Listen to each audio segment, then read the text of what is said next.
Hello, friends. Thanks so much for being with us here at 6. I'm Elizabeth Vowell. My partner Greg has the night off. We start with the WAFBI team and alarming testimony at the Capitol last week that revealed the state has been using old data to fund district attorneys across Louisiana.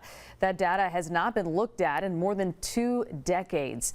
That's important because as populations have shifted, caseloads have increased in certain jurisdictions, like ours, but their money has not changed. Our chief investigator, Chris Nakamoto, spoke to several lawmakers who are pushing to make some changes during next year's session. Good evening, Chris.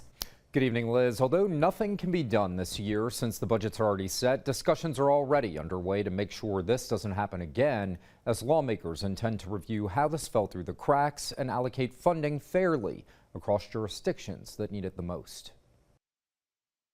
Kind of appalling to a certain degree. Strong words from District Attorney Hiller Moore tonight as his office continues to fight budget battles while prosecuting perpetrators in the 19th Judicial District Court.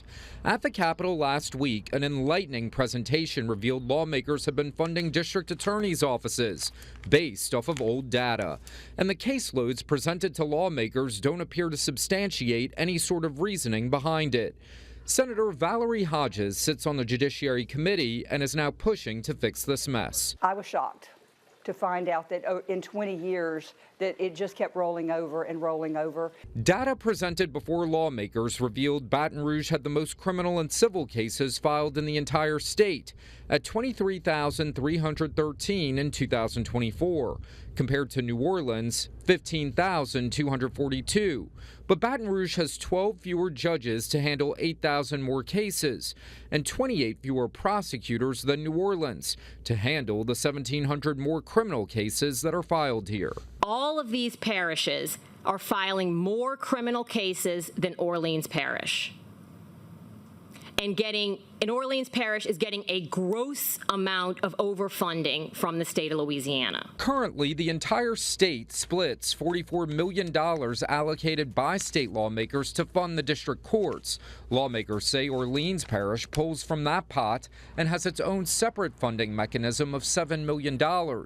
But during the hearing, it was revealed the way the cash is split up has not changed in years. These numbers for assistant DAs have not been changed since pre-Katrina.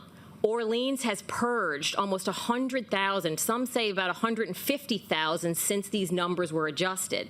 There is a massive population decline in Orleans where we see other parishes like East Baton Rouge, Lafayette, all of those parishes growing dramatically, but these numbers are not changing in terms of funding.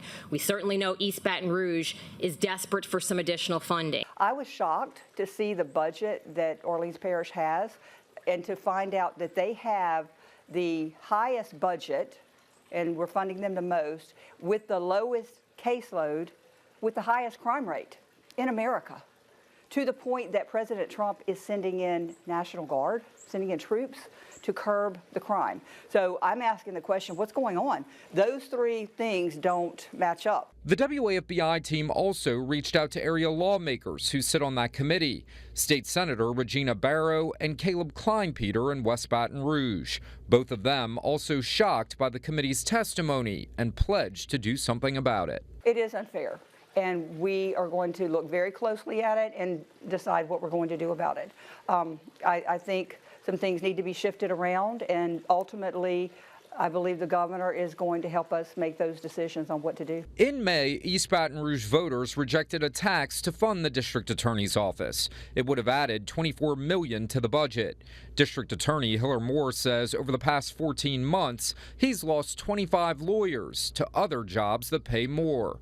Until something changes or things get straightened up, Moore believes the hemorrhage will continue. They're quality people that I'm losing, and I'm trying to look for younger quality people to come in. But coming in at a young age handling murder cases is tough, as there is a learning curve to this.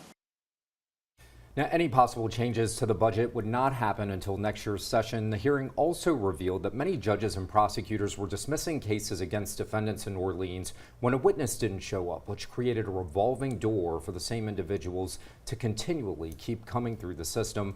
Of course, this creates such an enlightening conversation, and lawmakers say they can't fix what they don't know, but now they know about it, so we'll see what happens next year. And we're supposed to keep an eye on it, Chris. Thank you for that.